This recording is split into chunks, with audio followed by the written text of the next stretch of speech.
जब आप बच्चे को ये फील करवा देते हैं कि उसके सच बोलने की उसको सजा मिलेगी, हाँ जी। तो वो झूठ बोलना शुरू हो जाता है। तो जो आप प्रॉब्लम बताते हैं कि पेरेंट्स को ये प्रॉब्लम रहती है, बच्चे चिड़चिड़े हो जाते हैं, छुपाने लग जाते हैं, बात नहीं करते हैं आकर, तो उसका कहीं ना कहीं रीज़न हम खुद भी होते हैं। आज के टाइम में आपने देखा लव मैरिज का ट्रेंड बहुत तेजी से आगे बढ़ रहा है और डाइवोर्स रेट भी बहुत तेजी से बढ़ रहा बहुत तेज़ी से देखिए, अच्छे बच्चे बनाने से ज़्यादा स्मार्ट बच्चे बनाने पर ध्यान देना चाहिए। कि अगर आपके बच्चे आपसे सवाल नहीं पूछते हैं, वो सिर्फ हाँ ना में जवाब देकर, तो आप ओवर पेरेंटिंग का शिकार हैं। अगर आपको दिन में 10 बार ही अपने आप को ये प्रूफ करना पड़ जाए कि मैं खुश हूँ, मैं खुश हूँ, मैं खुश हूँ, तो कहाँ खुश हो आप? है कि हाँ मेरी वाइफ का एक्स्ट्रा मैरिटल अफेयर है लेकिन मैं कुछ नहीं कर सकता, मेरे हस्बैंड का एक्स्ट्रा मैरिटल अफेयर है, मैं कुछ नहीं कर सकती। है तो वो मेंटालिटी क्या सही है या गलत है एंड इसका सॉल्यूशन क्या है? कि मुझे काम करने का टाइम मिल जाए, आप बच्चे को मोबाइल पकड़ा देते हैं। ये सबसे गलत चीज़ है। जिस दिन एक बच्चा पैदा होता है, सिर्फ एक बच्चा पैदा नहीं होता, पेरेंट्स भी पैदा होते हैं। इमोशनल अटैचमेंट जो बच्चे की 1 से 5 साल के बीच में अपने पेरेंट्स के साथ या घर वालों के साथ बनती है, वो बाद में उतनी ज़्यादा स्ट्रॉन्ग नहीं हो पाती है। नमस्कार दोस्तों, तो स्वागत है एक और नए पॉडकास्ट में। पॉडकास्ट बहुत इंटरेस्टिंग होने वाला है, बहुत मज़ेदार होने वाला है, क्योंकि पॉडकास्ट में हम बात करने वाले हैं आज के लोगों की समस्याओं के बारे में। आज के टाइम में आपने देखा हर आदमी परेशान है अपने बच्चों को लेकर, बच्चे परेशान है पेरेंट्स को लेकर। बच्चे कहते हैं कि पेरेंट्स हमारी बात समझते ही नहीं है, ओल्ड स्कूल है, पुरानी सोच के हैं। और पेरेंट्स के पास होता है एक्सपीरियंस, वो कहते हैं कि बच्चे हमारी बात नहीं सुनते, ये जेनजी हैं, ये नई सोच वाले हैं। तो आज के टाइम में बहुत सारे ऐसे बच्चों ने नए नए टर्म्स ले आए हैं, उनकी सोच अलग जा चुकी है। आप सोच भी नहीं सकते हो कि बच्चे आज के टाइम में ये एआई युग में किस तरीके से सोच रहे हैं। मैं भी एक पेरेंट्स हूँ, मैं भी सोचता हूँ कि अपने बच्चों को किस तरीके से पालन पोषण करूँ कि वो एक अच्छे इंसान बने। ऑब्वियस है, एजुकेटेड तो बने, उनके पास डिग्री अच्छी हो, अच्छे स्कूल में जाएं, अच्छे कॉलेज में जाएं, लेकिन इन सबसे ज्यादा जरूरी है एक अच्छा इंसान बनना। भले ही वो 70% ले आए, 60% ले आए, लेकिन अगर वो अच्छे इंसान नहीं है और उनके स्कूल में 99% आ रहे हैं तो उनकी कोई वैल्यू नहीं है। देखो दोस्तों, आज के टाइम में क्या है कि हम लोग परसेंटेज में हर चीज को कैलकुलेट करने लगे हैं कि इसके 90% है मतलब बहुत इंटेलिजेंट है, लेकिन आपने देखा है कि 99% या 90% आ रहे हैं, लेकिन बैक स्टेज वो क्या है, उसकी सोच क्या है, वो किस तरीके से लोगों को देखता है, उसकी भावना किस तरीके से काम कर रही है, उसके थॉट्स किस तरीके से काम कर रहे हैं। अगर हम पुराने टाइम की बात करें तो पहले ना गुरुकुल हुआ करते थे। गुरुकुल में कोई भी एजुकेशन सिस्टम नहीं होता था, वहां बस इंसान को उतना पढ़ाया जाता था कि अच्छा इंसान बन जाए। फिर ब्रिटिश आए, ब्रिटिश एक नया रूल ले आए कि आप ये डिग्री हासिल कर लो, ये जॉब मिल जाएगी, और धीरे धीरे धीरे हम उसी रैट रेस में भागना शुरू कर चुके हैं। तो आज का पॉडकास्ट इसलिए इंटरेस्टिंग है क्योंकि आज हम बात करने वाले हैं पेरेंटिंग की, बच्चों के एजुकेशन की, काउंसलिंग की, और उसके अलावा मैरिज काउंसलिंग की, पोस्ट मैरिज, प्री मैरिज क्यों जरूरी है, डिप्रेशन क्यों होता है, एंजाइटी क्यों होती है, स्ट्रेस क्यों होता है, उनके इजी तरीके क्या है उनको हटाने के, मेडिटेशन के तरीके क्या है, बैलेंसिंग लाइफ को बैलेंस करने का तरीका क्यों है।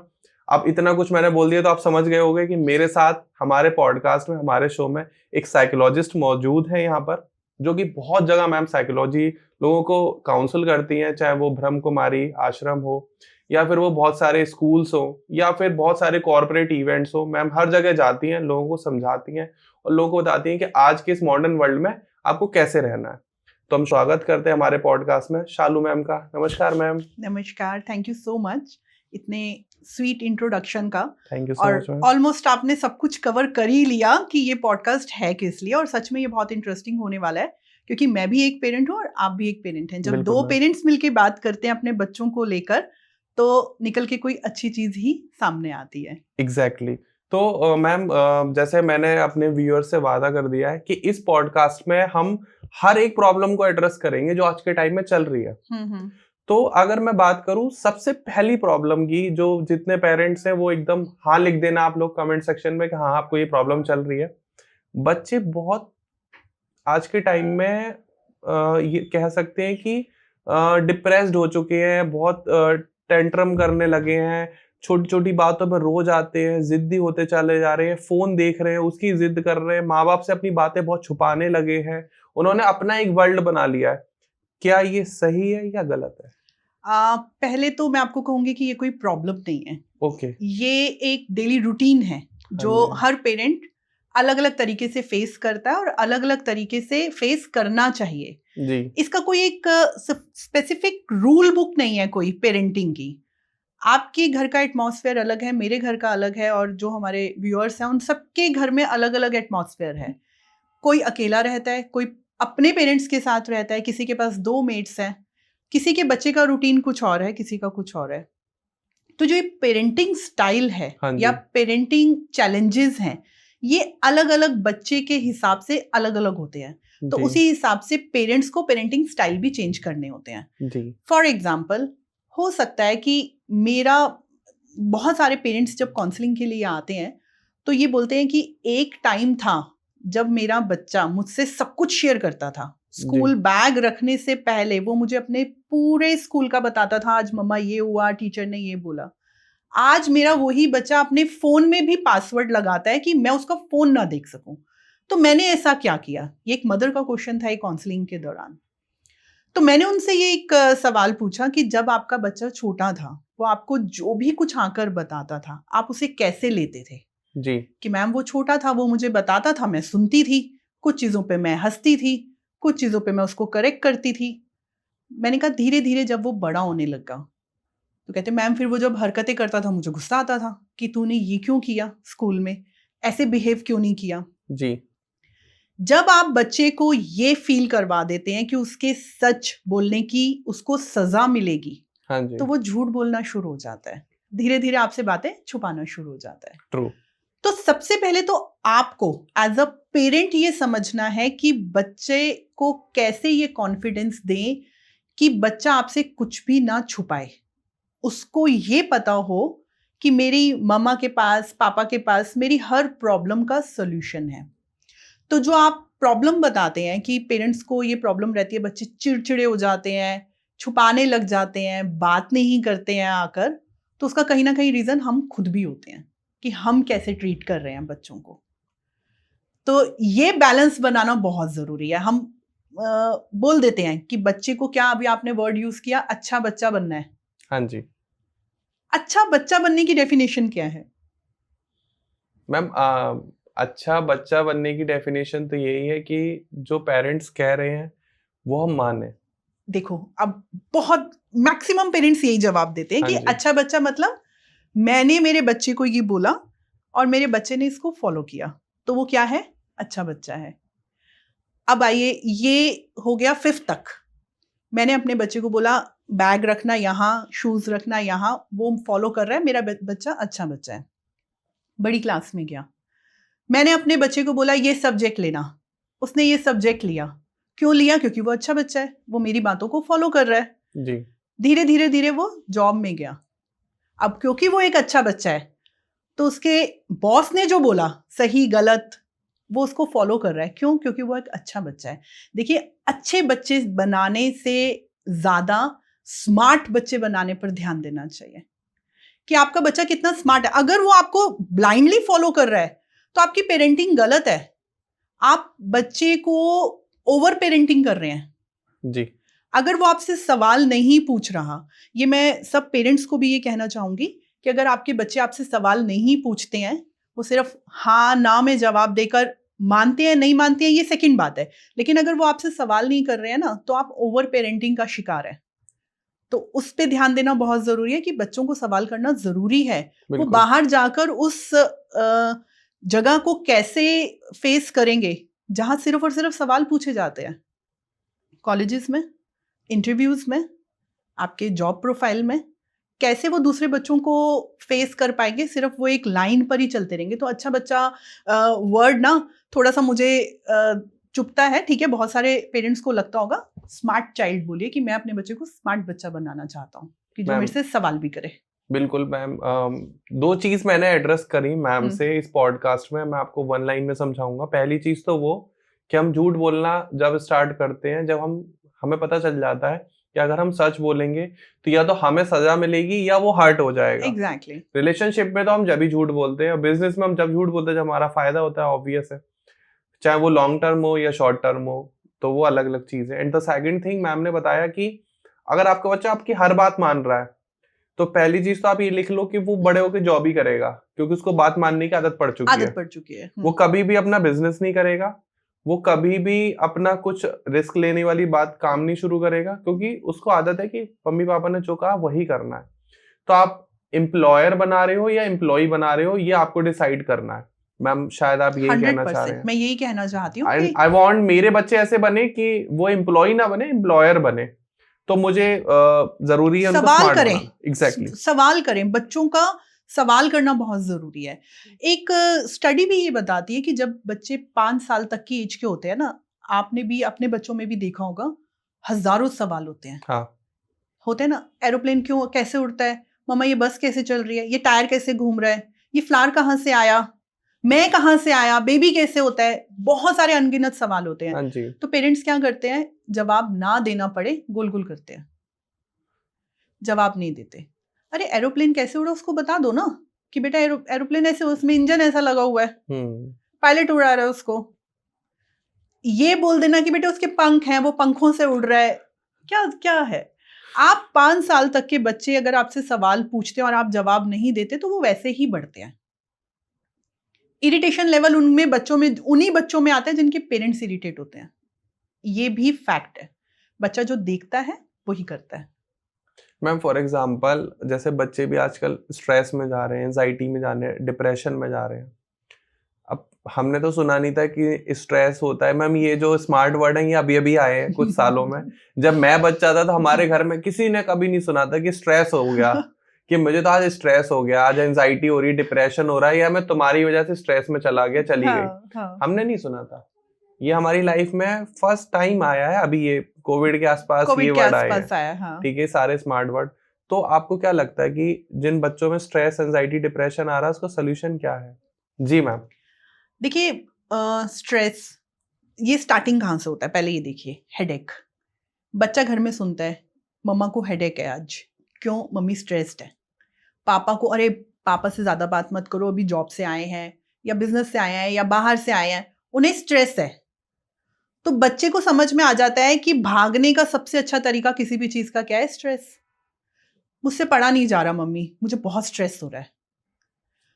आपने उसको एक रास्ता दिखा दिया, फैमिली ने या सोशल मीडिया ने। ये एक बहुत बड़ा चैलेंज है आज सबके लिए कि जो बच्चे कहते हैं ना हम डिप्रेशन में चले गए, हम स्ट्रेस, उन्हें एग्जैक्ट मीनिंग भी नहीं पता। हाँ जी। 9th स्टैंडर्ड का एक बच्चा, जो काउंसलिंग थी वो उसकी चाची की थी, पोस्ट प्रेगनेंसी काउंसलिंग, वो बाई चांस उनके साथ आया था। तो मैं बच्चों से बात करने लगी, उस 9th स्टैंडर्ड में था वो। तो मैंने कहा बेटा क्या सोचा है आगे का? मैम मुझे तो बहुत स्ट्रेस है आगे सब्जेक्ट्स का। मैंने कहा 9th स्टैंडर्ड में कौन से सब्जेक्ट का? नहीं 11th में जो मैं लूंगा। मैंने कहा ये कहाँ से आपको पता चला? नहीं मेरे फ्रेंड्स बोलते हैं, मम्मी पापा बोलते हैं कि आगे 11th में कौन से सब्जेक्ट लेने हैं। हमने उस वैसे ही बच्चे को हम बड़ा कर रहे हैं, वैसे ही पाल रहे हैं। स्ट्रेस और डिप्रेशन का नाम दे देकर ना, वो हमें देखते हैं तो वो वही सीखते हैं। तो स्ट्रेस और डिप्रेशन जो चीजें हैं, पहले तो बच्चे को ये समझाइए कि ये एक बहुत बड़ी टर्म है। ऐसे ही नहीं है कि मुझे आज फीवर हो रहा है, आज मेरी लेग पेन हो रहा है, मेरा मम्मा लिखते लिखते हाथ दर्द हो गया, पढ़ते पढ़ते मुझे डिप्रेशन हो गया। ये इतना इजीली ले रहे हैं। बिल्कुल मैं इस चीज को मानती हूँ कि मेंटल हेल्थ पे खुलकर बात होनी चाहिए, लेकिन मेंटल हेल्थ, फिर एंजाइटी, डिप्रेशन, फिर जाकर कहीं कुछ और बड़ा, बहुत बड़ी सीढ़ियां हैं। ये कहाँ आप पहले सीढ़ी पर ही बच्चे भागने का बहाना ढूंढकर कि मुझे स्ट्रेस हो जाएगा, मुझे ये हो जाएगा। अरे अगर आपके बच्चे को स्ट्रेस है तो अच्छी पेरेंटिंग सीखें और उसको स्ट्रेस से डील करना सिखाएं, भागना मत सिखाएं। अब फॉर एग्जाम्पल, अगर मैं आज, मेरी बेटी चार्टर्ड अकाउंटेंट है, वो एक मल्टीनेशनल कंपनी में काम करती है, उसको वर्क प्रेशर बहुत ज्यादा है। अब वो हर दूसरे तीसरे दिन आकर अगर मेरे सामने एज अ मदर बैठे और मम्मा मैं तो बहुत, मेरे पे वर्क प्रेशर है, मैं बहुत स्ट्रेस में हूं, तो क्या मैं उसको एडवाइस दूंगी छोड़ दो नौकरी? ट्रू। भागने का तरीका तो नहीं बताऊंगी ना, मैं एटलीस्ट उसको ये बताऊंगी कि आपको आपके वर्क प्रेशर से कैसे लड़ना है, कैसे फेस करना है, उसको कैसे करना है। सबसे बेहतरीन तरीका मेडिटेशन। जी।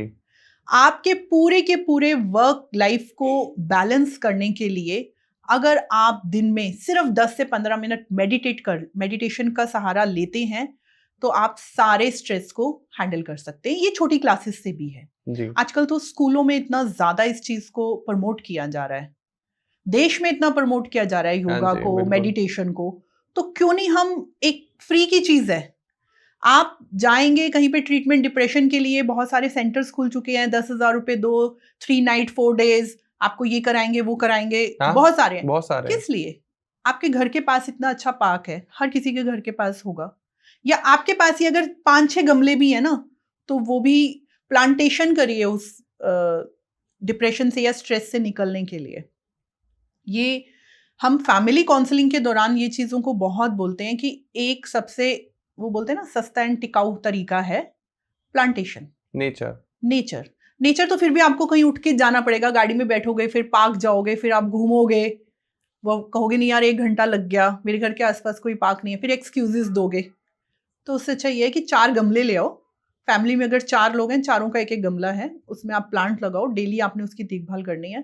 आपका स्ट्रेस कहाँ जाएगा आपको खुद भी नहीं पता चलेगा। सही बात। फिर कुछ लोग बोलते हैं हमारे पास टाइम नहीं है। बहुत सारे लोग बोलते हैं कि मैम हम तो 8 बजे घर से निकलते हैं, गुड़गांवा हमें 2 घंटा जाने में लगता है, फिर शाम को गुड़गांवा 2 घंटे आने का लगता है। अरे भाई, ब्रश करते हो, हाँ जी, नहाते हो, ठीक है ना, थोड़ी देर बैठ के सोशल मीडिया पे भी टाइम वेस्ट करते हो, हाँ जी, तो उतनी देर प्लांटेशन में लगा लो ना। आपके माइंड के लिए तो आप कुछ नहीं कर रहे। फोन की बैटरी खत्म होती है, क्या करते हैं? चार्ज करते हैं। घुटने में दर्द है, क्या करते हैं? मेडिसिन खाते हैं जी। खाते हो ना मेडिसिन।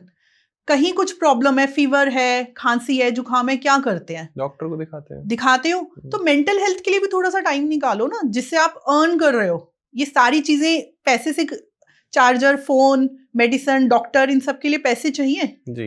ये कहाँ से आएंगे? जब आपका मेंटल हेल्थ ठीक होगा तो काम कर पाओगे, काम करोगे तो पैसे मिलेंगे तो ये लग्जरी चीजें आप अफोर्ड कर पाओगे, अच्छे से अच्छा डॉक्टर या ये सब। उससे पहले अपनी मेंटल हेल्थ पे ध्यान दे दो ना।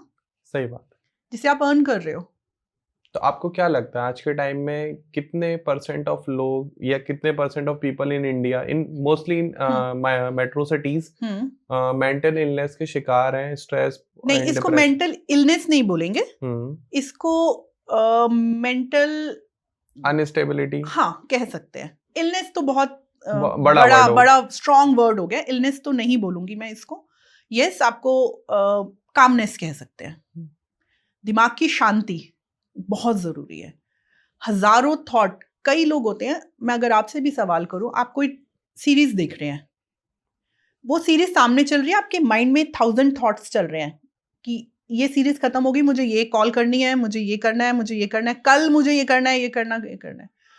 आपका दिमाग शांत नहीं होता। कुछ लोगों का काउंसलिंग के दौरान वो बताते हैं सोते समय भी दिमाग शांत नहीं होता, इतने थॉट्स चलते हैं नाइट में भी उनके। नहीं हो बातें, कल के दिन में क्या करना है, कहाँ, वही तो आप अपने बारे में तो सोच ही नहीं रहे ना। एक घर का सोफा लेने के लिए तो 10 जगह जाएंगे कि एक अच्छा सोफा कंफर्टेबल होना चाहिए, अच्छा होना चाहिए, ट्रेंडिंग होना चाहिए, पर अपने बारे में ध्यान नहीं देंगे। सेल्फ लव नाम की चीज नहीं है ना, तो डिप्रेशन, एंजाइटी और ये जितनी भी टर्म्स है ना। और दूसरा क्या है, डिप्रेशन क्या है? डिप्रेशन है क्या? आपके अकॉर्डिंगली कोई काम नहीं हो रहा, डिप्रेशन, तो वो डिप्रेशन है। आप एक मशीन बन गए हैं कि सुबह एक रूटीन से काम कर रहे हैं, ठक ठक ठक ठक ठक, इतने बजे की मेट्रो है, इतने बजे पहुंचना है, इतने बजे उठना है, इतने बजे सोना है, इतने बजे मेरे को रिपोर्ट सबमिट करानी है। आप एक मशीन बन गए हैं, और मशीन को अगर जरा सा भी अपने शेड्यूल से हटकर काम दोगे तो आपको लगेगा ये क्या हो गया, ये तो मेरे दिमाग में फीड ही नहीं था। ट्रू।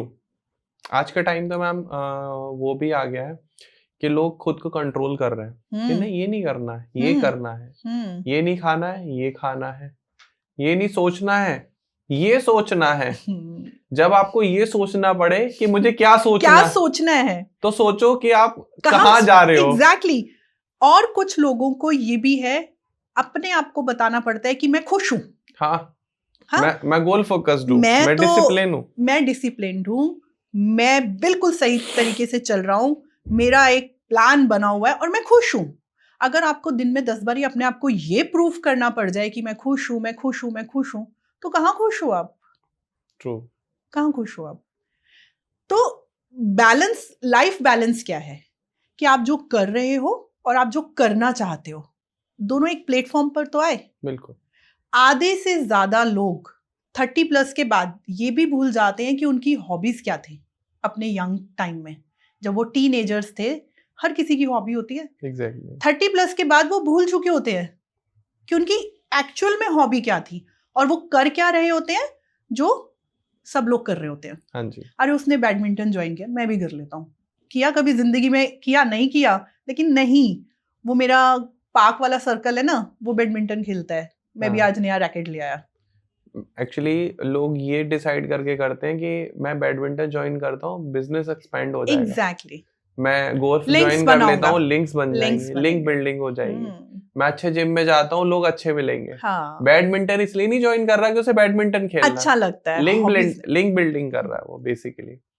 तो मैम ये तो मैम दुनिया को पता ही है जो हम बात कर रहे हैं। एक्चुअली हम वो बात लोगों को बताते हैं कि जो लोगों को नहीं पता। फॉर एग्जाम्पल, अभी अगर बच्चा है, कोई पैदा हुआ है और मान के चलिए वो 1 साल का हो गया, तो अगर मैं उसकी पेरेंटिंग की बात करूं फ्रॉम 1 to 5 ईयर, तो हमें किन किन बातों का मेनली ध्यान रखना चाहिए? देखिए, सबसे पहले तो बच्चे की जो एक्ट्स हैं, अगर वो हाथ भी घुमा रहा है, अपनी आंखें घुमा रहा है, तो हर स्टेज का एक अलग अलग बच्चे को देखने का नजरिया पेरेंट्स का होना चाहिए। जी। एक एज के बाद अगर वो आईज मूवमेंट नहीं कर रहा, हेड मूव नहीं कर रहा, तो ये तो हो गया उसकी हेल्थ से रिलेटेड। लेकिन उसके ओवरऑल मेंटल डेवलपमेंट के लिए बच्चा क्या देखता है, आजकल पेरेंट्स क्या करते हैं कि काम करना है तो बच्चे के हाथ में मोबाइल पकड़ा देते हैं। हाँ, 1-1.5 साल के बच्चे को भी बहुत अच्छे से मोबाइल चलाना आता है, सारी ऐप पता है उसको। सारी ऐप पता उसके है, उसको मतलब का मालूम है कि सामान उसके कहाँ है। मतलब का सामान कहाँ है। तो ऐसे में आप क्या करते हैं कि मुझे काम करने का टाइम मिल जाए, आप बच्चे को मोबाइल पकड़ा देते हैं। ये सबसे गलत चीज है। उसके जो ब्रेन डेवलपमेंट है उसमें इतना बड़ा मतलब रोक लगेगी इस चीज से, वो सोचने का उसकी जो है कैपेबिलिटी वही ब्लॉक हो जाएगी। ऐसे में आप उसको कलर्स दीजिए, उसको कोशिश करिए कि वो कलरिंग करे, जितनी भी ज्यादा करे। नहीं समझ आ रहा, तोड़ेगा, खराब करेगा, फाड़ेगा, लेकिन फोन अवॉइड करिए बिल्कुल। जी। दूसरा, बच्चा जब भी कोई सवाल करे, उसके सवालों को ध्यान से सुनिए, क्योंकि वहां वो आपको बता देता है कि उसका नेचर क्या बनने वाला है, कि वो किस तरीके के सवाल आपसे पूछ रहा है। आपको अगर लगता है कि नहीं उसके सवाल ही गलत है, तो सवालों को पहले ठीक करें और फिर आंसर जरूर करें, भागे नहीं।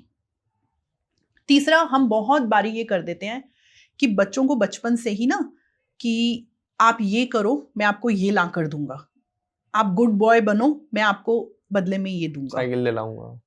तो ये ब्लैकमेलिंग या आप इमोशनल ब्लैकमेलिंग जो बच्चों को करते हो ना, ये करना प्लीज बंद कर दो। जी। दूसरा, एक बहुत सारे पेरेंट्स को ये कहते हुए सुना है कि मम्मा से ज्यादा प्यार करते हो या पापा से ज्यादा प्यार करते हो।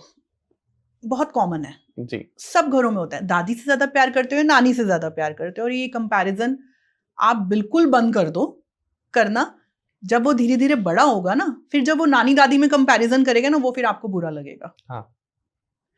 तो वो कंपैरिजन 5 साल तक के बच्चे की जो समझ होती है ना, वो सबसे ज्यादा होती है। इमेजिनेशन पावर बहुत ज्यादा है। आप देखेंगे कुछ बच्चे कहानियां बनाने में एक्सपर्ट होते हैं उस टाइम पर, जो चीजें होती भी नहीं है वो इमेजिन कर देते हैं। रोको मत, करने दो इमेजिन, दिमाग को खुलने दो। कम से कम दिमाग खुलेगा तो बच्चा आगे भी आपको हर एक चीज जो है इमेजिनेशन जो उसकी होगी वो बताएगा। तो ये बेस बहुत जरूरी है पेरेंट्स के लिए भी। जिस दिन एक बच्चा पैदा होता है, सिर्फ एक बच्चा पैदा नहीं होता, पेरेंट्स भी पैदा होते हैं। एग्जैक्टली।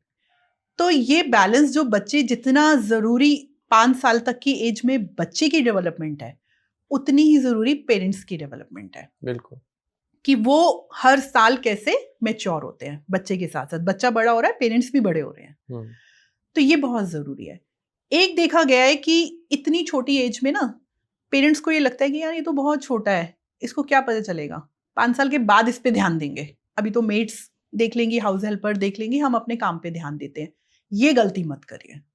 इमोशनल अटैचमेंट जो बच्चे की 1 से 5 साल के बीच में अपने पेरेंट्स के साथ या घर वालों के साथ बनती है, वो बाद में उतनी ज़्यादा स्ट्रांग नहीं हो पाती है। तो ये बहुत ज़रूरी है कि आपकी इमोशनल अटैचमेंट और आप उसके लिए हमेशा हैं, ये सिक्योरिटी बच्चे को वो 5 साल की एज तक देनी बहुत ज़रूरी है। बिल्कुल।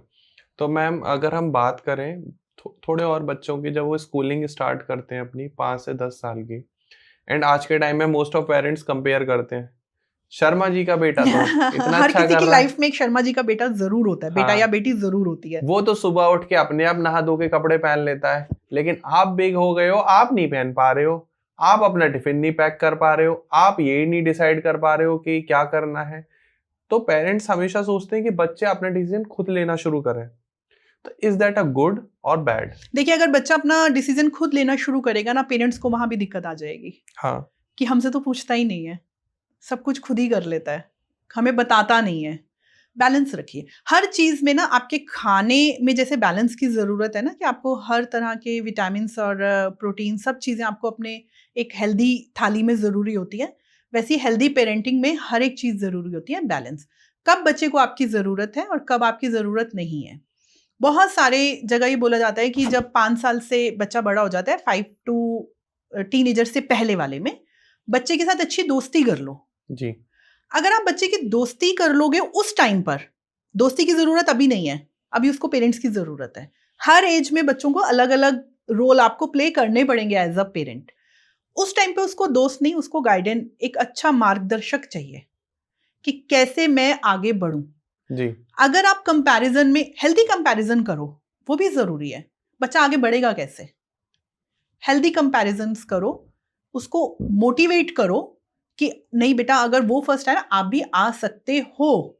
आप अपना 100% दो, बाकी कोई बात नहीं, मम्मा खुश है। जी, लेकिन हर चीज़ में उसको ब्लेम करना, बहुत सारी जगहों पर देखा गया है कि बच्चे के फेलियर पे ना पेरेंट्स एक दूसरे को ब्लेम करते हैं। हाँ, तुमने ध्यान नहीं दिया।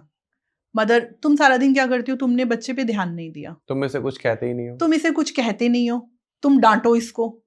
बच्चा सब देख रहा है। तुम मारो इसको। हाँ, फिर वो क्या करता है? वो स्मार्ट प्ले करता है। मम्मी के सामने वो बोलेगा जो मम्मी सुनना चाहती है, पापा के सामने वो बोलेगा जो पापा सुनना चाहते हैं कि मम्मी ने मुझे नहीं काम करवाया। उसका पीछा तो छूट गया। तो उस एज ग्रुप में 5 टू 11 के जो एज ग्रुप है, बच्चे ओवर स्मार्ट बनने की कोशिश करते हैं। 0 टू 5 उसको आपका सपोर्ट चाहिए, इमोशनली चाहिए। उनकी सोचने की क्षमता बहुत ज़्यादा होती है, इमेजिनेशन पावर बहुत ज़्यादा होती है। 5 टू 11 वो स्मार्ट बनते हैं कि हमें सब पता है। जी, तो थोड़ा उस पे कंट्रोल करने की ज़रूरत है उस एज ग्रुप में, कि आपको सब पता है, ठीक है, लेकिन हमें ज़्यादा पता है। सही बात। मैं सारे पेरेंट्स से एक और रिक्वेस्ट करूँगी। बहुत सारे पेरेंट्स आकर ये बोलते हैं कि बच्चे नए-नए वर्ड सीखते हैं वेब सीरीज़ से, गालियाँ भी सीखते हाँ हैं, जी, नए-नए वर्ड्स भी सीखते हैं। आपने उनको प्रोवाइड किया है। आपने उनको घर पे टीवी और वेब सीरीज़ की एक्सेस दी है। आप कंट्रोल नहीं कर सकते अब। पहले आप अपना देखो कि आप क्या चीज़ें बच्चों को देना चाहते हो। पहले उसकी एक दोनों हस्बैंड वाइफ बैठ के लिस्ट बनाओ। अपने आप तो नहीं मिला उसको नेटफ्लिक्स, घर में लगा होगा स्मार्ट टीवी तभी मिला ना। या बच्चे को अपने आप तो फ़ोन नहीं मिला होगा, आपने दिया तो उसको मिला ना। तो वो देखेगा तो वो सीखेगा। कोशिश करो कि आप साथ बैठकर देखो, और अगर आप कुछ ऐसा देखना ही चाहते हो, वैसे तो अवॉइड करो, लेकिन अगर देखना भी चाहते हो तो बच्चे को ये समझाओ कि ये सब चीज़ें जो हैं ये जो पढ़े लिखे लोग नहीं होते ना, ये उनकी लैंग्वेज है। आप तो पढ़े लिखे हो ना, हम मम्मी के मुंह से ये सुना, पापा के मुंह से कभी ये सुना, लेकिन अगर आप खुद ही घर में गालियां दे रहे हो तो फिर आप भूल जाओ कि आपका बच्चा ये सब चीजें नहीं करेगा। पहले खुद को चेंज करो। फिर एक और चीज इसमें आती है कि बच्चे इस एज में स्पेशली झूठ बहुत बोलते हैं। हाँ, बहुत बोलते हैं। 5 साल तक नहीं बोलते, इनोसेंट होते हैं, वो बच्चा भगवान का रूप जो है वो 5 साल से पहले पहले का होता है। 5 साल के बाद वो, मैंने कहा ना, ओवर स्मार्ट हो जाते हैं। वो कहानियां ऐसी ऐसी गढ़ते हैं जो आप सुनना चाहते हो। अगर उसके नंबर नहीं आए, मम्मी पता उसके भी नहीं आए, उसके भी नहीं आए, वो तो फेल ही हो गया अपने आप को बचाने के लिए। तो वो जो कहानियां है ना, वो आपको थोड़ी सी सुननी भी पड़ेंगी, समझनी भी पड़ेंगी और करेक्ट भी करनी पड़ेगी। इरिटेट मत हो उसमें कि बच्चा झूठ बोल रहा है, कहानियां सुना रहा है, वो सुनाएगा, हंसो उसकी कहानियों पे, तो उसको पता चल जाएगा मम्मी ने पकड़ लिया है। तो वो कोशिश करेगा कि मैं आगे से ना ना करो। करूं। इसमें एक छोटा सा एक मुझे वो याद आता है। एक बार एक बच्चा था, पापा घर पर थे, डोरबेल बजी, तो बच्चे ने आके कहा कि चलो शर्मा अंकल ही समझ लेते हैं, शर्मा अंकल जी आए हैं। तो उन्होंने बोला अरे शर्मा जी आए हैं, अरे मेरा ना 1 घंटा खराब करेंगे, जाओ बेटा बोल दो कि पापा घर पर नहीं है। गया बच्चा, उसने बोला पापा कह रहे हैं पापा घर पर नहीं है। खचा के पापा ने एक थप्पड़ लगाया। अब बच्चा कंफ्यूज कि एक तो मुझे सिखाते हो सच बोलो, सच बोलने पे फिर मुझे थप्पड़ मारते हो, मुझे करना क्या है एक्चुअली। इस एज ग्रुप के बच्चे बहुत कंफ्यूज्ड होते हैं। तो पहले प्यार से, फिर इस टाइम पे समझदारी से बच्चों पे ध्यान देना बहुत जरूरी है। बिल्कुल मैम, अगर हम बात करें अब जैसे ऑब्वियस 10 साल तक के बच्चे आ गए हैं, अब बात करते हैं टीनेजर्स की। टीनेजर्स बच्चे सीखते हैं स्मोक करना, अल्कोहल कंज्यूम करना। कुछ एक स्कूल्स में तो आपने देखा है ड्रग्स वगैरह भी बच्चे लेने लगे हैं, आए दिन रिपोर्ट्स आती रहती हैं। एंड वो कंज्यूम करते हैं एडल्ट कंटेंट, जो कि आप आज के टाइम में इंटरनेट पे बहुत इजीली अवेलेबल है। And I know that very well कि कोई भी पेरेंट्स नहीं चाहेगा कि उनके बच्चे ये सब सीखें। एंड 99% पेरेंट्स की ये प्रॉब्लम रहती है कि वो कैसे रेक्टिफाई करें कि बच्चा ये सब कर भी रहा है या नहीं कर रहा। एंड कई बार ऐसा होता है पेरेंट्स खुद ही पर्दा डालते हैं उस चीज़ पर कि नहीं नहीं वो स्मोक नहीं करता, नहीं नहीं नहीं वो तो शराब बिल्कुल नहीं पीता, बहुत शरीफ है। एंड वो जो शौक होता है कब वो हैबिट बन जाता है पता भी नहीं चलता। कि आप शुरुआत में तो हवाबाजी में सिगरेट आपने पीना शुरू करी, अब वो आप हैबिचुअल हो चुके हो और वहां लिखा भी है स्मोकिंग कॉज कैंसर, लेकिन कंट्रोल नहीं कर पाए सही टाइम पर। तो उसका सॉल्यूशन क्या है basically for parents, not for kids? देखो स्टार्ट करते हैं फिर से वही कि पहले जो रोल था पेरेंट्स दोनों का था, फिर रोल आता है 10 साल से पहले पहले मदर का। अब अगर मेल चाइल्ड है तो रोल आता है फादर का। ओके वो बहुत ज़रूरी है। बच्चे को ये बताना कि आपको कुछ भी नई चीज़ अगर एक्सपीरियंस करनी है तो आपका फादर है आपके लिए। इंडिया का कल्चर एक ऐसा है कि बहुत सारे मेल चाइल्ड जो हैं वो अपने फादर से खुलकर बात भी नहीं कर पाते हैं। ये एक चीज़ जो है मैं बहुत फील करती हूँ। हम जब स्कूल्स में जाते हैं काउंसलिंग के लिए, अभी पीछे एक बहुत बड़ा हमने अभियान चलाया था नशा मुक्ति का, जो भारत सरकार द्वारा था। कुछ स्कूल्स में जाकर 10 में से 6 बच्चों ने ये बोला कि मैम आपको बता रहे हैं कि हम स्मोक करते हैं, हमारे पेरेंट्स को मत बताना। आपने बच्चे को एक ऐसा प्लेटफॉर्म दे दिया, या एक ऐसा डर दे दिया है कि मैंने ना एक ही बारी पी थी मैम, सिर्फ देखने के लिए कि कैसी लगती है, आप प्लीज मेरे पेरेंट्स को मत बताना, इससे कुछ होगा तो नहीं ना, एक ही बारी पी थी। इस टाइम के बच्चे, जब आप टोटल नेट पर एआई का जमाना है, जैसे ऐसे ऐसे वर्ड्स यूज होते हैं जेनजी और यूथ वगैरह जो भी है, आप ऐसे में बच्चे से कैसे उम्मीद कर सकते हो कि वो कुछ नया ट्राई नहीं करेगा? बिल्कुल करेगा।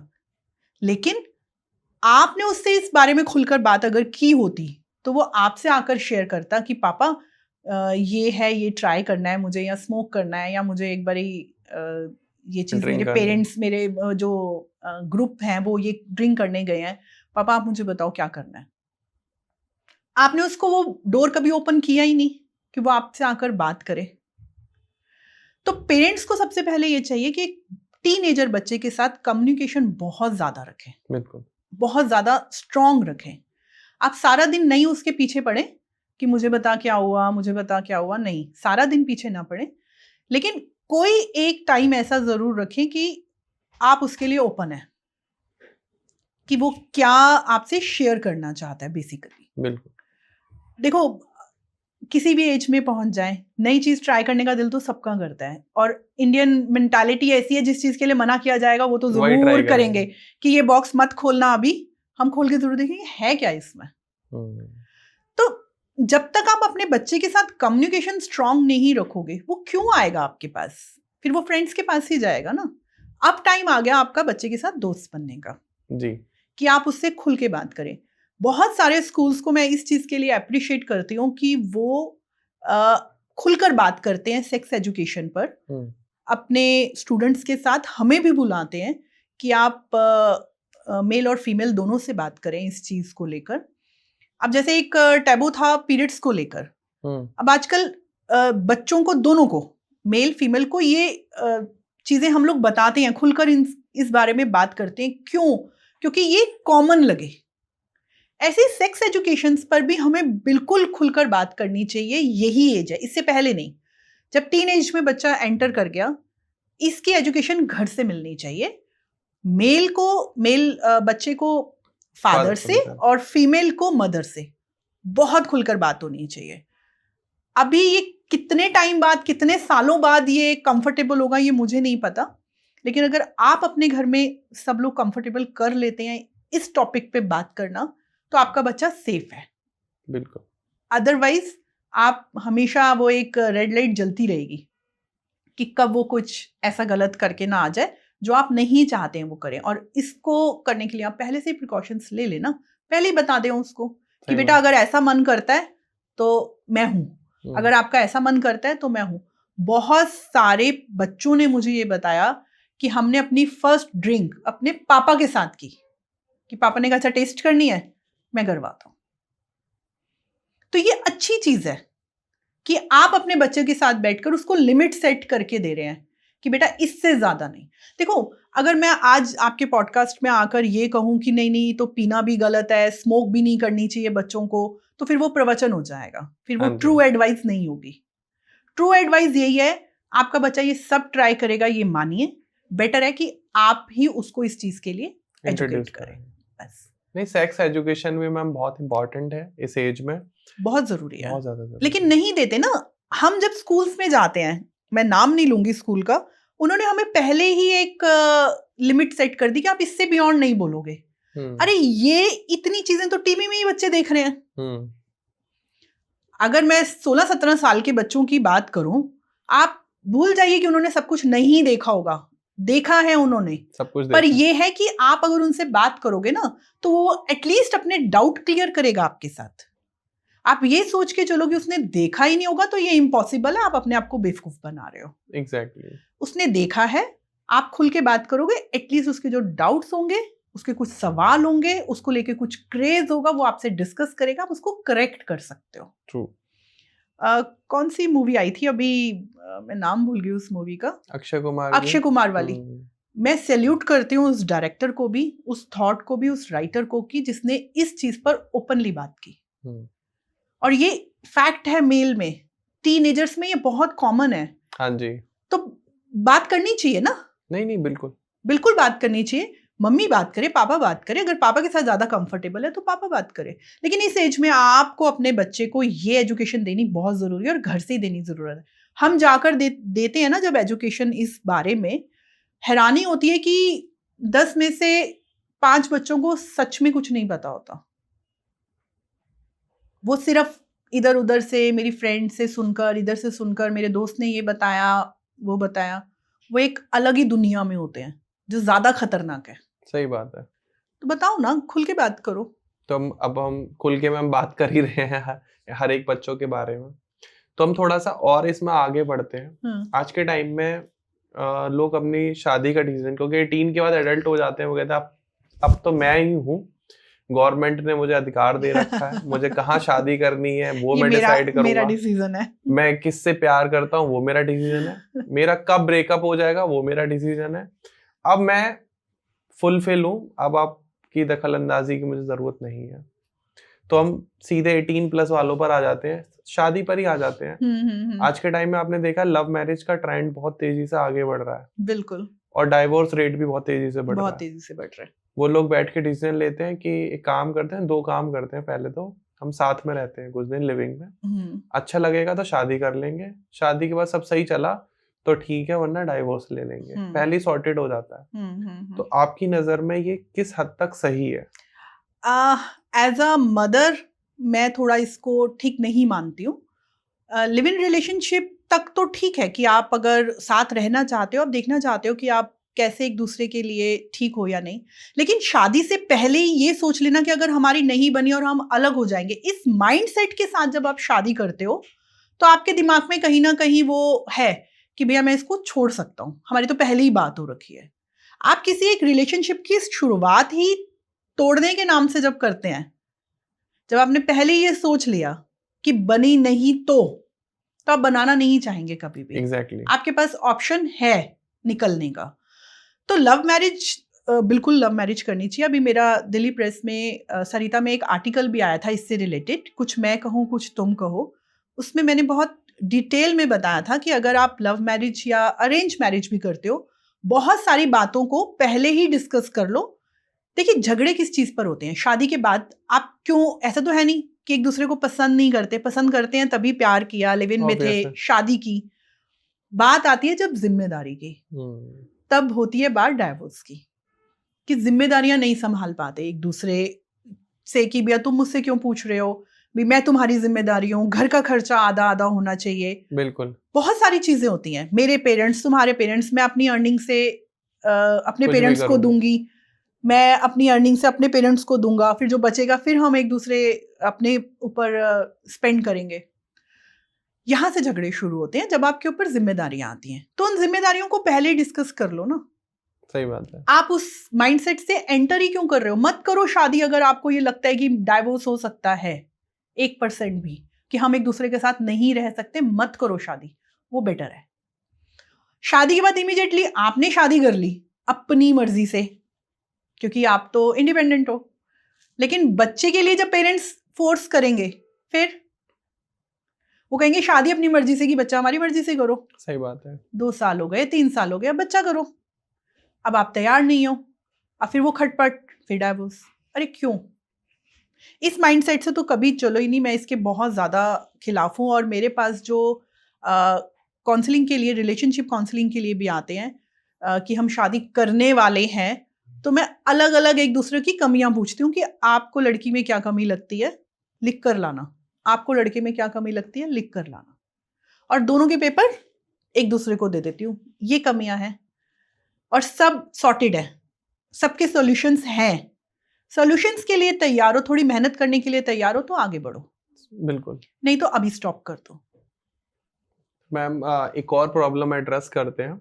एक बहुत बड़ी प्रॉब्लम है एक्स्ट्रा मैरिटल अफेयर। अब लव मैरिज हो गई, शादी हो गई, लेकिन अफेयर नहीं खत्म हो रहे, पुराने एक्स लौट लौट के आ रहे हैं। शक हो रहा है वाइफ को, हस्बैंड निकला घर से, तैयार होके जा रहे हो, लगता है कहीं चक्कर चल रहा है, परफ्यूम लगाया है आज हाँ। स्पेशल वाला। सेम हस्बैंड के साथ भी रहता है, तो लगता है मेरी वाइफ का कहीं चक्कर चल रहा है। उससे बात कर रही थी, उससे चक्कर चल रहा है। बहुत जोक्स भी बनते हैं मैम इसमें। दूध वाले के साथ जोक बना देते हैं लोग, किसी भी सब्जी वाले के साथ जोक्स बना देते हैं, जबकि उसको गलत वे में लेके जाते हैं। तो ऐसा क्या गैप रह रहा है कि एक्स्ट्रा मैरिटल अफेयर हो रहे हैं, इसीलिए जोक्स बन रहे हैं, इसीलिए मूवीज बन रही हैं, इसीलिए शोज बन रहे हैं, इन पे वीडियोस बन रही हैं, क्योंकि हो रहे हैं, कहीं ना कहीं तो हो ही रहे हैं सोसाइटी में। एंड अगर मैं कुछ एक लोगों की बात करूं, तो उनको पता भी रहता है कि हाँ, मेरी वाइफ का एक्स्ट्रा मैरिटल अफेयर है, लेकिन मैं कुछ नहीं कर सकता, मेरे हस्बैंड का एक्स्ट्रा मैरिटल अफेयर है, मैं कुछ नहीं कर सकती, है तो है। तो वो एक डिसाइड कर लेते कि हाँ, ये ऐसा ही, अब इसका भी है तो मैं भी कर ही लेती हूँ कहीं ना कहीं। तो वो मेंटालिटी क्या सही है या गलत है, एंड इसका सॉल्यूशन क्या है? देखो, मेंटालिटी तो बिल्कुल सही नहीं है ये। अगर आप एक के साथ कमिटेड हो, रिलेशनशिप क्या होता है, दोनों साइड से होना चाहिए ना जी। और रिलेशनशिप का जो नींव है वो रिस्पेक्ट है, ट्रस्ट है, लव है। मेरे नजर में प्यार सबसे आखिर में आता है, सबसे पहले रिस्पेक्ट आती है। हाँ जी। अगर आप एक दूसरे को रिस्पेक्ट नहीं कर पा रहे हो, फिर आता है फेथ, कि आप एक दूसरे को एटलीस्ट ट्रस्ट तो कर रहे हो ना, फिर कहीं जाके आता है प्यार। और अगर रिस्पेक्ट नहीं है, और अगर आप एक्स्ट्रा मैरिटल अफेयर कर रहे हैं, तो कहीं ना कहीं तो कमी है आपकी रिलेशनशिप में, कहीं ना कहीं तो कमी है, या तो आपकी आदत ही है। अगर आपको ये पता है कि मेरी वाइफ का कहीं एक्स्ट्रा मैरिटल अफेयर और आप उसको नहीं छोड़ रहे हो, तो इसमें आपका भी कहीं ना कहीं कोई लालच है। बिल्कुल। आप ब्रेक नहीं कर रहे हो उसमें, लालच इन द सेंस कोई वैसा नहीं, हो सकता है बच्चों की वजह से, हो सकता है फैमिली की वजह से, लेकिन किसी भी रिलेशनशिप में जबरदस्ती रहना वो ज्यादा दिन तक नहीं चलता। उसका इफेक्ट आपके बच्चों पे, आपकी फैमिली पे आएगा ही आएगा। अगर आपको ये पता चलता है कि आपके होते हुए भी सामने वाला किसी और के साथ है और आपका कहीं ना कहीं अटैचमेंट है, अगर आप में इतनी क्षमता है, इतनी आप इतने महान हो कि इसके बाद भी आप रहना चाहते हो, तो वो आपका डिसीजन होगा, लेकिन वो ज्यादा दिन तक नहीं रहेगा। ये फैक्ट है। बिल्कुल। ये आप अपने आप से झूठ बोल रहे हो, आप अपने आसपास के लोगों से झूठ बोल रहे हो और आप सबसे पहले उससे झूठ बोल रहे हो जो आपको ऑलरेडी छोड़ के जा चुकी है या जा चुका है। तो ऐसे रिलेशनशिप को जितनी जल्दी हो सके ख़त्म करें उतना अच्छा है। एक केस आया था, एक्स्ट्रा मैरिटल अफेयर नहीं था, लेकिन ये था कि मैं अगर आपको दोनों हस्बैंड वाइफ की एज बताऊंगी ना, आप हैरान हो जाओगे कि वो मेरे पास रिलेशनशिप काउंसलिंग के लिए आए थे। दोनों रिटायर्ड थे, ओके। दोनों के 2 बच्चे हैं, दादा दादी बन चुके हैं। प्रॉब्लम कहाँ थी कि दोनों अलग अलग शहरों में नौकरी कर रहे थे। अच्छा। कि बच्चों को अच्छी परवरिश Education देनी दे है। पाए। दोनों गवर्नमेंट जॉब में थे, दोनों ने नहीं छोड़ी और कभी कभी मिलते थे, वीकेंड पे मिल लिए, और दोनों बच्चे हॉस्टल में रहे क्योंकि दोनों को पैसे कमाने थे, रिस्पॉन्सिबिलिटीज थी, एक अच्छा स्टैंडर्ड देना था। जब वो सिर्फ सैटरडे संडे मिलते थे या कभी कभी छुट्टियों में मिलते थे तो दूसरों की कमियां नजर नहीं आई इतने सालों तक। अब दोनों रिटायर हुए, उन्होंने दिल्ली में घर लिया। एक फ्लोर पे वो रहते हैं, एक पे एक बेटा और बहू और बच्चे रहते हैं, एक पे एक बेटा बहू और बच्चे रहते हैं। अब दोनों हस्बैंड वाइफ की नहीं बन रही है क्योंकि उन्होंने कभी एक दूसरे को टाइम दिया ही नहीं था बिल्कुल समझने का। बच्चे पेरेंट्स को मेरे पास लेकर आए कि आप प्लीज इनसे बात करिए, इस एज में ये अलग होना चाहते हैं। हस्बैंड को क्या प्रॉब्लम थी कि ये घर ठीक से नहीं संभालती है, इसको सफाई पसंद नहीं है। वो मुझे एक फोटो में उसने घर का पंखा दिखाया कि आप देखो मेरा घर का पंखा इतना गंदा है, मैं कैसे इसके साथ रहूं। वो लेडी कहती है मैं अकेले रही हूं हमेशा से, इतने सालों से अकेले रही हूं जस्ट बिकॉज ऑफ कि इनका कहना था कि हमें पैसा कमाना, हम रिटायरमेंट के बाद एक अच्छा सा घर लेकर रहेंगे जी। तो अब मैं क्यों नहीं रिलैक्स कर सकती, अभी भी मैं ही पंखे साफ करूं, मेड रख लेते हैं। वो कहता है मैं मेड रखने नहीं दूंगा, मैंने आज तक अकेले किया है, मेरी मम्मा ने मेरे लिए खाना बनाया हमेशा ही, अब मैं मेड के हाथ का खाऊं। तो आप इसको कैसे बैलेंस करोगे? बिल्कुल। लेकिन बच्चे हैं, दादा दादी बन चुके हैं, ठीक है, हमने उनके 10-12 सेशन किए, मैं उनके घर भी गई, काफ़ी बेटर है, फॉलोअप लेती रहती हूँ मैं। लेकिन आप सोच नहीं सकते कि रिलेशनशिप कहाँ जाके ब्रेक होगी। जहाँ जाकर भी ब्रेक हो, अगर वो सिर्फ और सिर्फ ये छोटे मोटे झगड़ों से सफाई नहीं की, ये नहीं किया, वो नहीं किया, तो आप कोशिश करो। लेकिन अगर ट्रस्ट खत्म हुआ है, आपका रिस्पेक्ट खत्म हुई है, तो आपको उसको कंटिन्यू नहीं करना चाहिए, दोनों साइड से, अपने अपनी हैप्पीनेस के लिए, पीस ऑफ माइंड के लिए। बिल्कुल। मैम एक क्वेश्चन है मेरा, जनरली हमने देखा है कि मैं पर्सनली मानता हूँ कि manifestation, affirmation, universe, law of attraction ये बहुत काम करता है। तो शायद कुछ लोगों को ये वर्ड्स नए लगे, जो लोग देख रहे हैं वीडियोस को, हो सकता है कुछ लोग इसको अवेयर हों बहुत ज़्यादा। हम जनरली मजाक में बोलते हैं इनके तो अफेयर चलते रहते हैं, वो इनको बहुत पसंद करती है हमारे रिश्तेदार में। वो मेरी एक फ्रेंड है, वो इनके बारे में पूछ रही थी कि वो तो बहुत प्यारे हैं। हस्बैंड भी मजाक में बोल देते कि मेरा वो फ्रेंड है, वो तो तेरा आशिक है। वो एक तेरे ऑफिस का, वो तो तुझे कितना स्टॉक करता है, फेसबुक इंस्टाग्राम पे हर फोटो रील्स को लाइक करता है, वो तुझे बहुत प्यार करता है। मजाक में चलता रहता है हस्बैंड वाइफ के बीच में। वो धीरे धीरे उनकी गैदरिंग में भी आ जाता है कि वो मेरी एक फ्रेंड आई थी, वो तो तुम्हें बहुत पसंद कर रही, तुम बहुत उससे प्यार से बात कर रहे थे। क्या ये बातें मजाक में करना भी सही है? देखो नहीं, मजाक में भी क्यों करना है? आपने अच्छे अच्छे वर्ड्स बोले, बड़े फैंसी वर्ड्स बोले। मैं एक सिंपल वर्ड में कहती हूँ कि हमारे घरों में पहले बोला जाता था कि दिन में एक बारी आपकी जबान पे सरस्वती बैठती है। अरे क्यों मजाक में भी करना, क्यों लेग पुलिंग करनी है एक दूसरे की? एक टाइम तक तो अच्छा लगेगा, फिर धीरे धीरे ना वो कि करके तो दिखाए अफेयर, चैलेंज करोगे आप, ये बात तो करके दिखाए। हाँ, तुम्हें वो देख रही थी, तुम देखकर तो दिखाते हो उसकी तरफ। मजाक एक लिमिट तक बहुत अच्छा लगता है, लेकिन रिलेशनशिप एक ऐसी चीज है कि कब वो सीरियस हो जाता है ना, जब आप अटैच होते हो ना, दो लोग आपस में जब अटैच होते हो तो आपको कहीं ना कहीं चीजें बुरी लगती हैं। बिल्कुल। लेकिन आप क्या करते हो? मैं तो बहुत स्ट्रांग हूँ, मैं तो मॉडर्न वाइफ हूँ, मुझे तो फर्क नहीं पड़ता है। वो धीरे धीरे इतना ज्यादा हो जाता है, हस्बैंड का अफेयर होता भी नहीं है, वाइफ चार्ज अप कर जाती है उस पर। हाँ, कि नहीं होगा, तुमने ही तो बोला इतने दिनों से कि वो पसंद करती है, मैंने तो एक बारी भी नहीं बोला, तुमने ना भी तो नहीं किया। तुमने मना तो नहीं किया ना कि मुझे पसंद नहीं है। पता क्या है, रिलेशनशिप काउंसलिंग सबसे मजेदार चीज है मेरे को, जो सबसे ज्यादा पसंद है। उसमें आता है कि इमेजिनेशनरी एक दुनिया को लेकर ना आपस में लड़ पड़ते हैं मैट्रिक्स वर्ल्ड में। यस एक नई नई शादी हुई थी उसकी, उसने चूड़ा पहना हुआ था, तो वो किसी के थ्रू मेरे पास आई। ब्रह्मा कुमारी से मैं जुड़ी हुई हूँ, वहीं के थ्रू मेरे पास एक ही केस आया कि ये आप मिलना चाहते हैं, इनकी नई नई शादी हुई है, इनको सब ठीक है लेकिन ना हस्बैंड से प्रॉब्लम है, इनका भेजो। मैंने उससे बात की तो कहीं कोई प्रॉब्लम नहीं थी, कहीं कोई प्रॉब्लम नहीं थी। दिक्कत क्या थी कि वो ये सोचती थी कि मैं अगर ऐसा करूंगी तो मुझे आगे से ये जवाब मिलेगा जी। वो पहले ही सोच लेती थी कि मैंने खाना बनाया, पक्का इनको पसंद नहीं आएगा। कैसा लगा खाना? उन्होंने बोला अच्छा लगा। पहले नहीं बोला ना, मेरे पूछने पे बोला तो अच्छा नहीं लगा। तो वो धीरे धीरे धीरे इस स्टेज पे पहुंच चुकी थी कि वो ये मान चुकी थी कि मैं अपने हस्बैंड को पसंद नहीं, उन्होंने जबरदस्ती मेरे से शादी की है। ओके।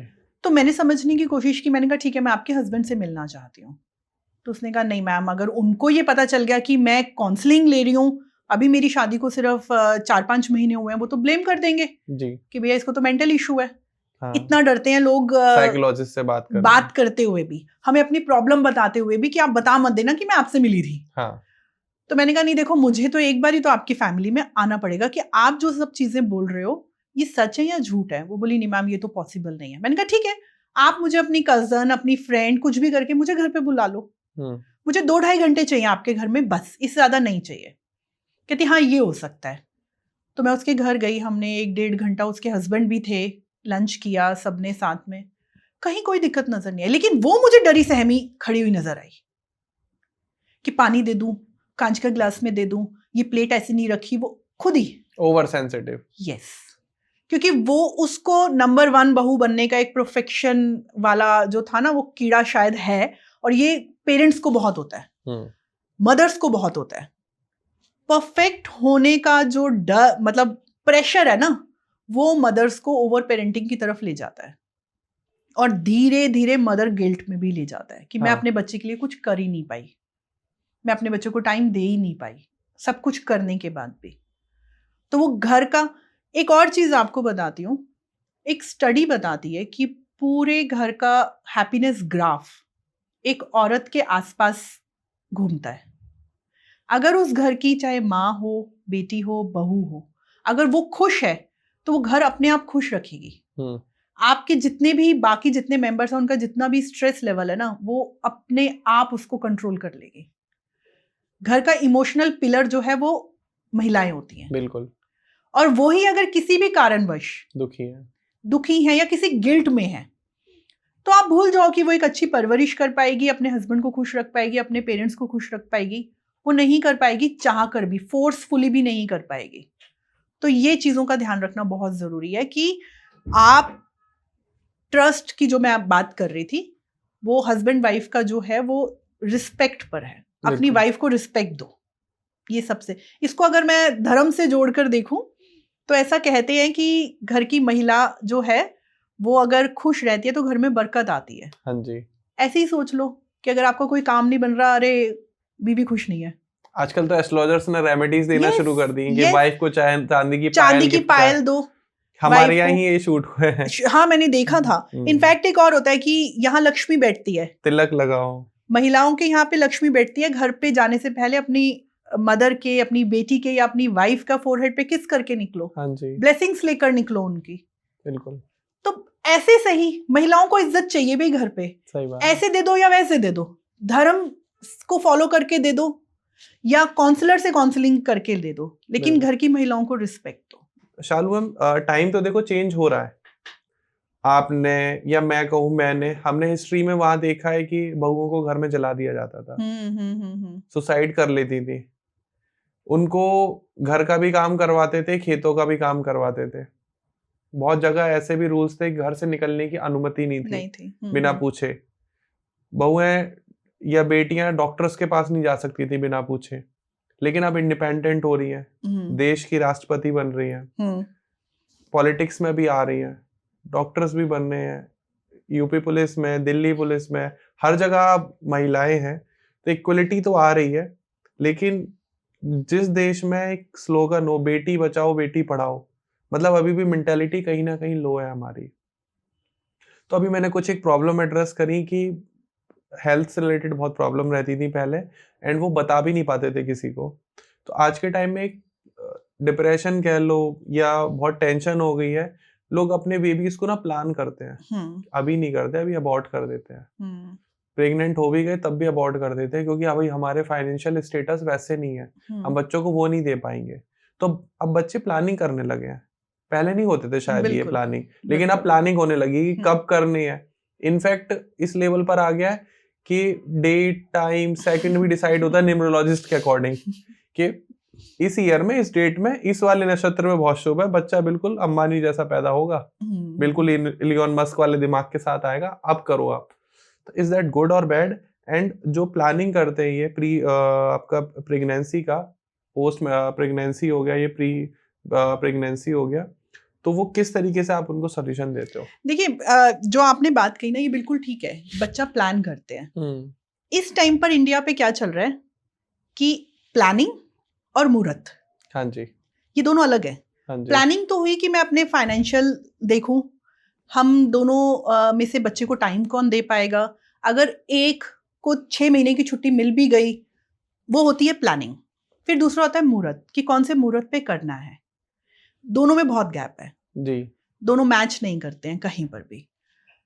लेकिन मैं ये मानती हूं कि प्लानिंग तो गुड है, ये होनी चाहिए, मुहूर्त आपके फेथ पर है।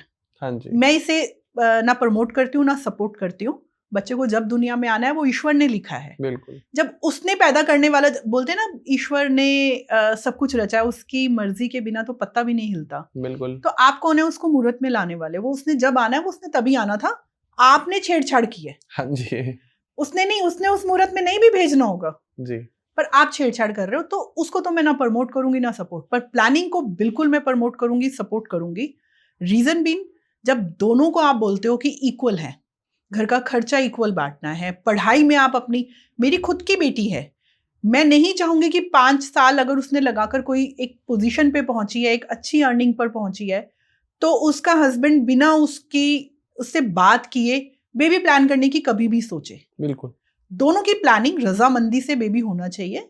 वो दुनिया में आएगा तो वो ज्यादा खुश रहेगा, क्योंकि एक प्रॉपर तरीके से उसके बारे में पहले सोचा गया है। हाँ जी, इस दौरान पे जो वर्किंग लेडीज होती हैं, जो बेबी प्लान करती हैं, प्री और पोस्ट ट्रॉमा उनको बहुत फेस करना पड़ता है।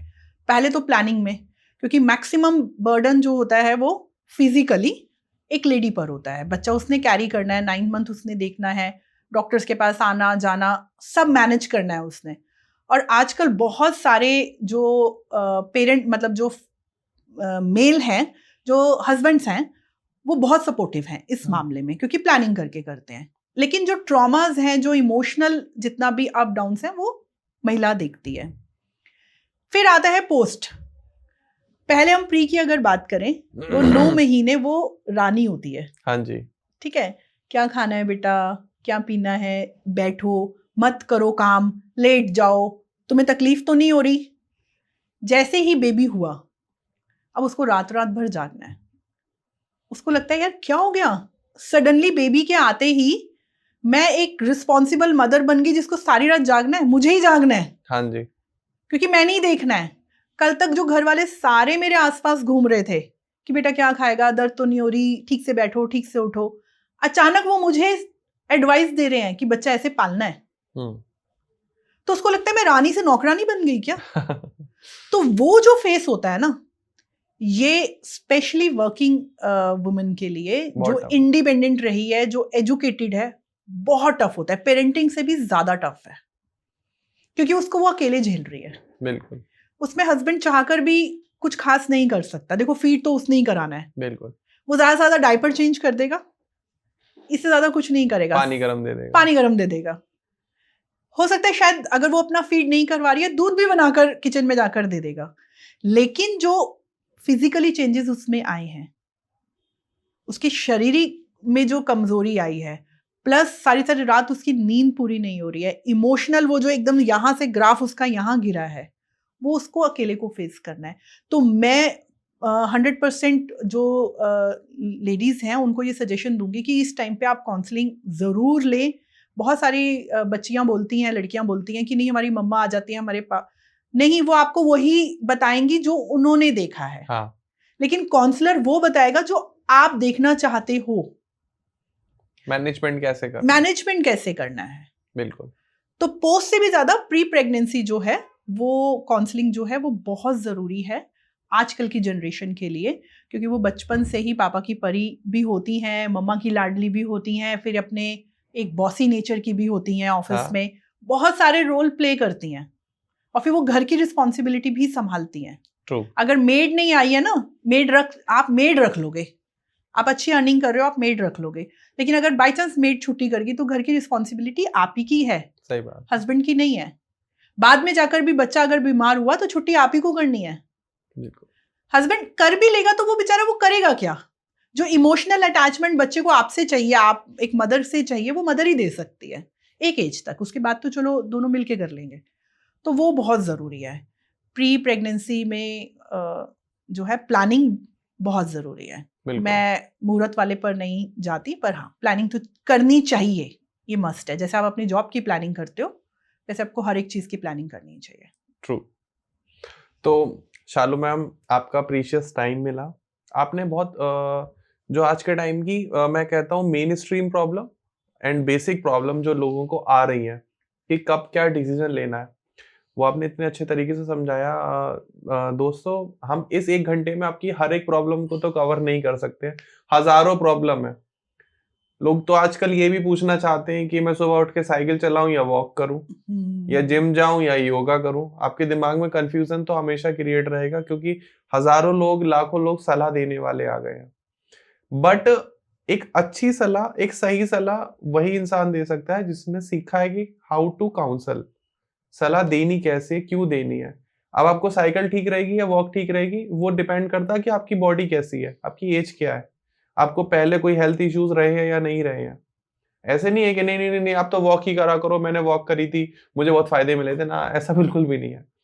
तो जैसे हर चीज के लिए एक टर्म है कि एक अच्छी डाइट डाइटिशियन बताता है, एक अच्छा वर्कआउट एक जिम ट्रेनर बताता है, एक अच्छी मेडिसिन एक अच्छा डॉक्टर बताता है, अच्छी एजुकेशन एक टीचर देता है, अच्छी काउंसलिंग, अच्छी सलाह, अच्छी प्लानिंग, अच्छी गाइडेंस एक काउंसलर देते हैं।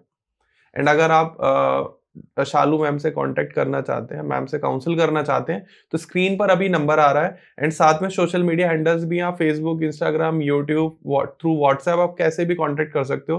डिस्क्रिप्शन में पूरी डिटेल है, मैम का ईमेल एड्रेस सब कुछ मिल जाएगा आपको।